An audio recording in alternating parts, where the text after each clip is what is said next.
গোটা দেশের এবং পশ্চিমবাংলার শিক্ষা ব্যবস্থা বিপর্যস্ত। আপনারা জানেন যে ৮,২০৭টা সরকারি স্কুল বন্ধ এবং তার মধ্যে ৮৮৬টা স্কুল বাঁকুড়া জেলা, এরকম একটা খরাপীড়িত জেলা, সেই জেলার ৮৮৬টা সরকারি স্কুল বন্ধ। হাজার হাজার ছাত্রছাত্রীরা পড়াশোনার আঙিনা থেকে দূরে চলে যাচ্ছে।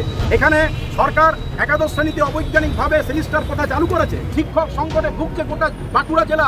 নিট এবং নেট পরীক্ষায় কি ভয়াবহ দুর্নীতি উঠে এসেছে, তার প্রতিবাদে এআইডিএসওর নেতৃত্বে জেলায় জেলায় আন্দোলন হচ্ছে। আজকে বাঁকুড়া জেলায় এই প্রবল প্রাকৃতিক দুর্যোগ, প্রবল যে তাপদাহ চলছে, তাকে উপেক্ষা করে স্কুল বয়কট করে প্রায় ৩ শতাধিক ছাত্রছাত্রী আজকে জেলা শাসক দপ্তর অভিযানে এসেছে। দাবি না মানলে আগামী দিনে গোটা রাজ্য জুড়ে এআইডিএসওর নেতৃত্বে শিক্ষা বাঁচানোর দাবিতে আন্দোলন করবে। আমরা রাস্তায় নামবো, দরকার হলে পুলিশের লাঠিগুলির সামনে দাঁড়াবো, কিন্তু গরিব মানুষের, গরিব বাড়ির সন্তানের শিক্ষা কেড়ে নেওয়ার চক্রান্ত আমরা এটাকে যে কোনোভাবে আমরা